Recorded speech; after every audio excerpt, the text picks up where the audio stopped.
Ta-da! Welcome to the Badger Den. Indeed, it's your favorite host, Mouthy. And we've got some awesome stuff coming for you today. At least some, ha ha, Bolton, you suck type of stuff where, what the leftists always love to say, no one's above the law. No one's above the law. Well, guess what? Bolton, no one's above the law. And how many immigrants are actually in the country? We had 55 million floating around just the other day. I'm going to break it down and actually analyze how many of that 55 million is legit. And guess what? We're being lied to about how many is actually in country. Oh boy! It's definitely not what the government's telling us. I'm willing to bet it's a little bit more. And within just an hour or so ago, Trump also shot off a few more executive orders. It's about the only good news I can give you today, because believe me, that 55 million, it's looking ugly. So with that, don't be a commie. Like and subscribe. Show those commies who's boss. Oh yeah. Hold on to your butts. Yes, indeed. I voted for this. And for all you people screeching, rainbow pride people, screeching that, oh, he's weaponizing the DOJ. I'm sorry. How many parents were put on a watch list because they didn't want men in their little girl's bathroom? Yeah, you can get in the back of the line now. So all you screechers, you've got no ground to stand on. You're sinking. Trump on low-life, unpatriotic Bolton going to find out if he leaked classified info. For those of you who don't understand what's going on here, let's break it down. Everybody knows John Bolton is under the gun right now. Everybody knows the FBI raided John Bolton's home. Very few people know what happened and why it happened.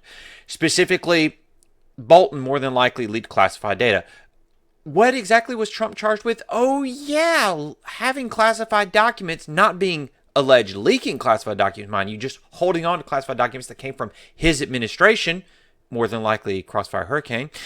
And not only that, he had a planetary authority to declassify whatever he wanted to. So the man who could declassify whatever he wanted to by literally just saying, this is declassified. Planetary authority, he can do whatever he wants on declassification of materials.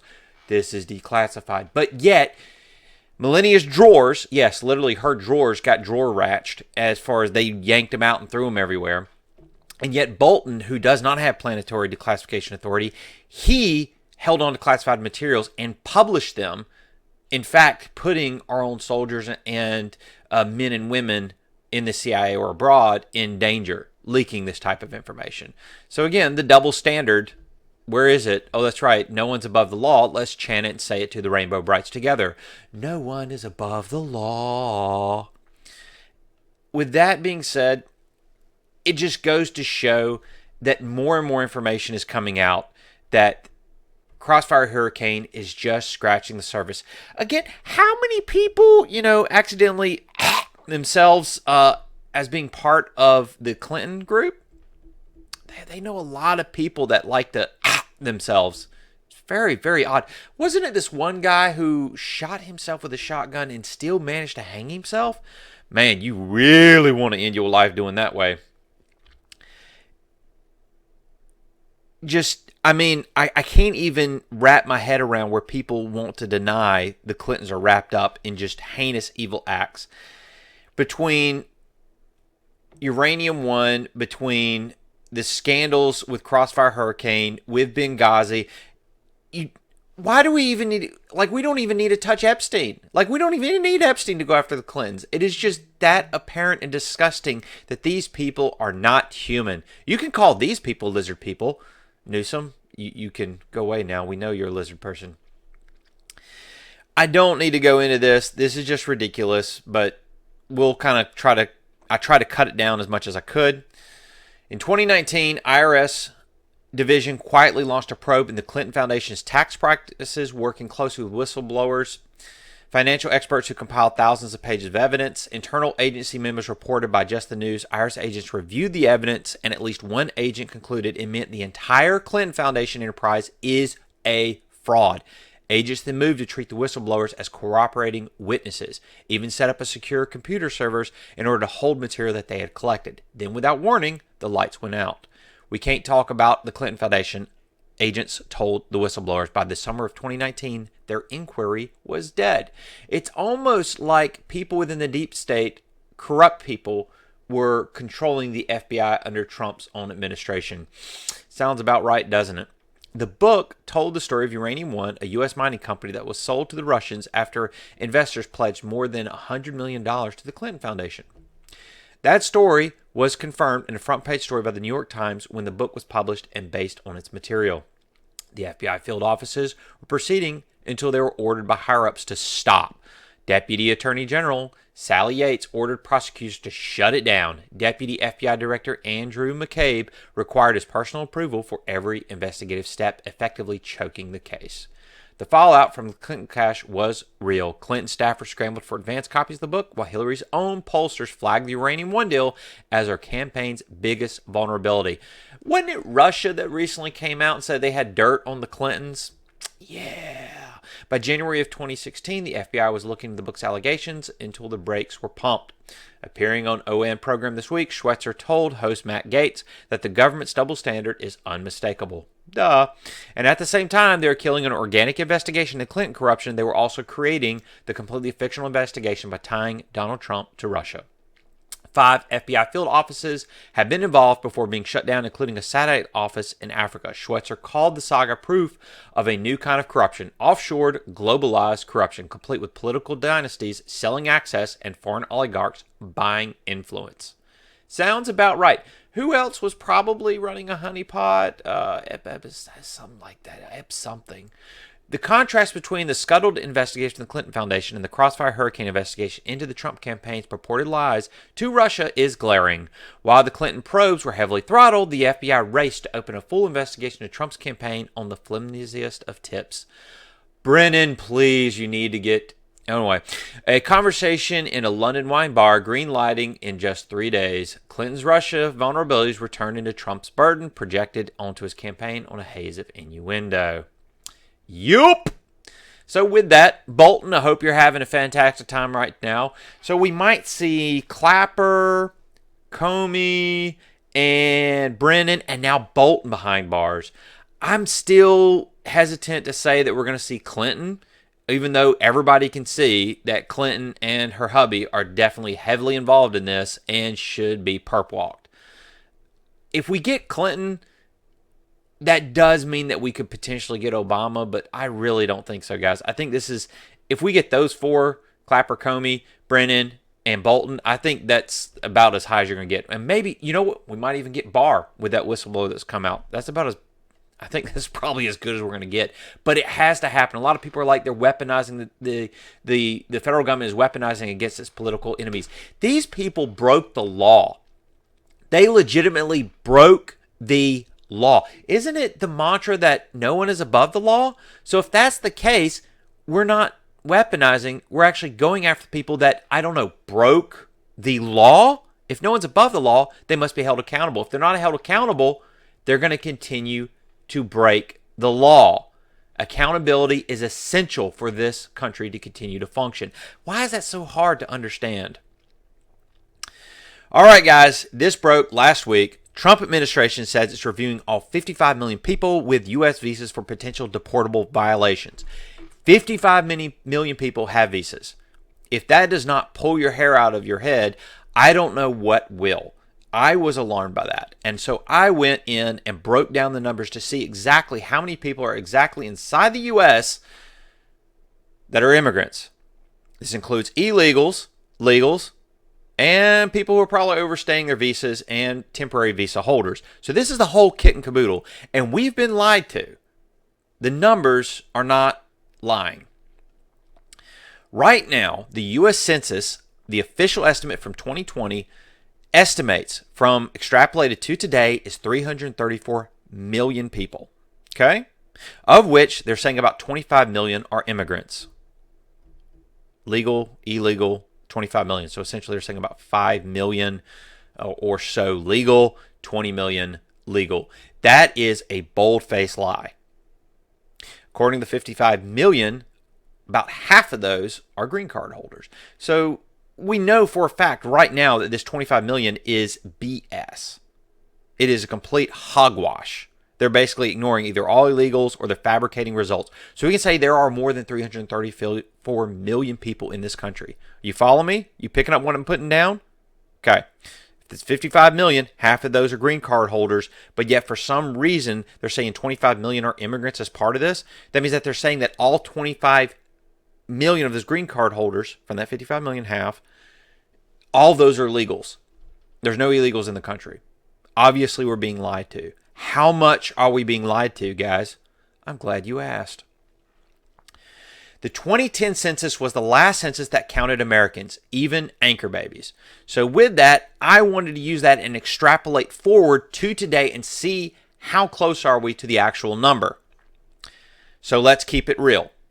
Using the 2010 number and extrapolating it forward, we do get 308 million, which is in line. If you take the 25 million from here, keep up with me here, subtract it from here, what do you get? You get 309 million. So we're in the realm of possibility, okay? So we've got 308 to 309 million citizens. We have 308 to 309 Americans. Some of them are obviously not assimilating, and we need to beat them over the head and say, hey, look, this is our country, not your country. Get with the program. If you like your flag and your other country's rules, get out. This is America. You should only be swinging one flag. So, you with me now? Keep up with me? 308 to 309 million. That's our baseline for citizens. How many immigrants are in the country, legal or illegal? All right, right now we know approximately 20 million illegals are in the country before Biden, okay? Around 2000 to 2005, the estimates were coming out about 11. Extrapolate that out, you get about 20 million illegals that are here in the country. Biden let in a confirmed 8 million. Normally, when you see 8 million, you have to break that out as far as how many were gotaways, how many. So they got 8 million that were actually confirmed coming into the country. Of those, they have approximately 8 million gotaways. So we're going to take 50% of that and be very conservative here and say, okay, we're going to extrapolate for that and say that's both gotaways and ones that are unknowns that came into the country. 12 million. So we're being very conservative, all right? I don't want this to get blown out of proportion. I want to say with relative certainty, there's about this many in the country. So that's why I've reduced that number as far as the general assumed principle of 50% with known gotaways. Visa holders. So this is where the 55 million is coming in. That's in country. That is a misnomer. A lot of these people are grabbing, well, that's 55 million on top of this. Kind of, but not really, because remember, that's visas. Visas can be temporary. Visas can be permanent. Visas can be working visas. They can be student visas. Let's break that down. So right now, if we just look at the number, we get 395 million. Is that accurate? If you're just throwing that 55 million on top of it, okay? That's what some people are running with. No, it's not 395 million. So what is it? What is the number, Mouthy? I'm glad. Let's see. So let's go back to our 308 million citizens. We know we've got about 20 million prior illegals. This also includes people who have overstayed their visas previously. 12 million under Biden illegals coming into the country. Of that 55 million, about 13 million are green card holders.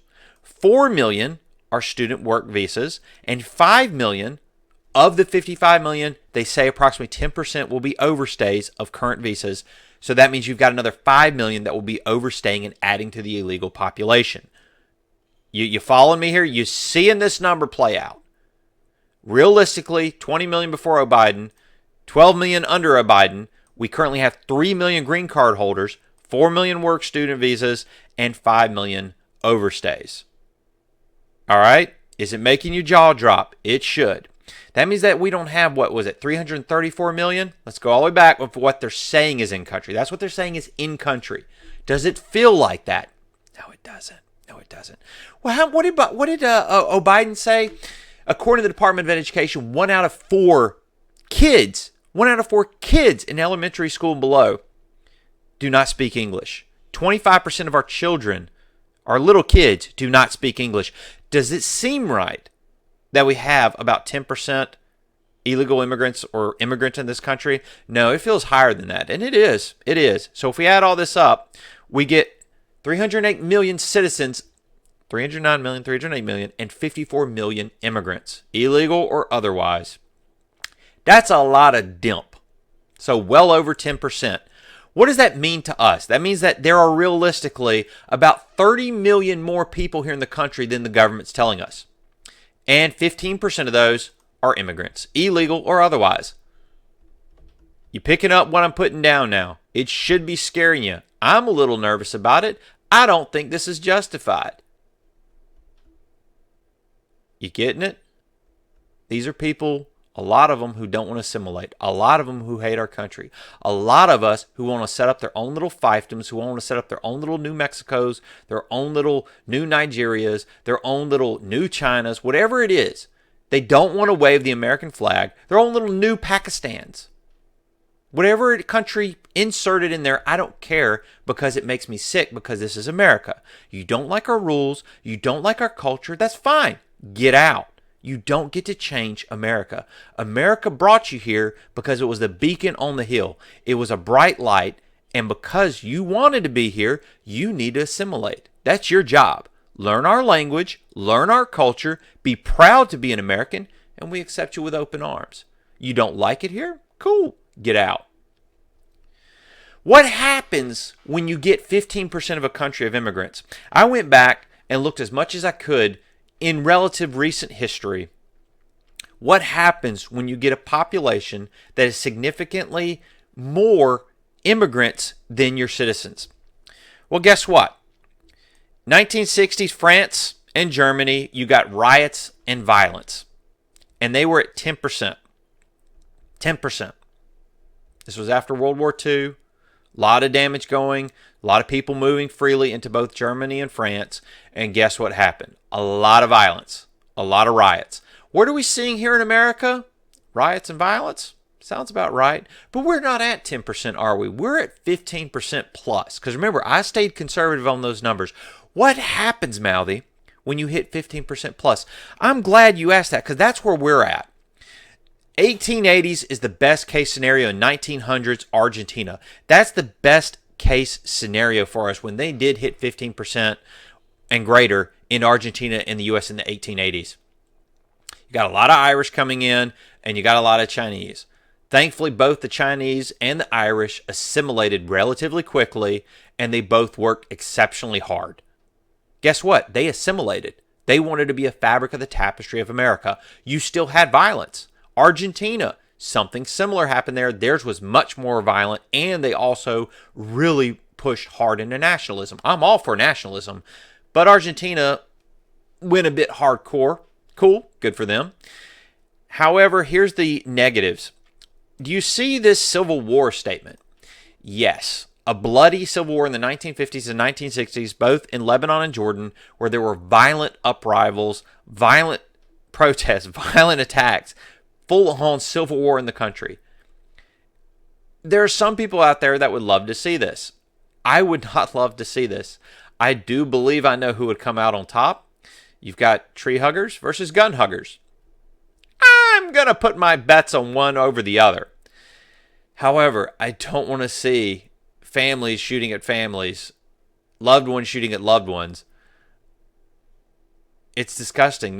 It would be violence right in front of on our streets, guys. Violence in our streets. And that's something I don't want to think about for anybody.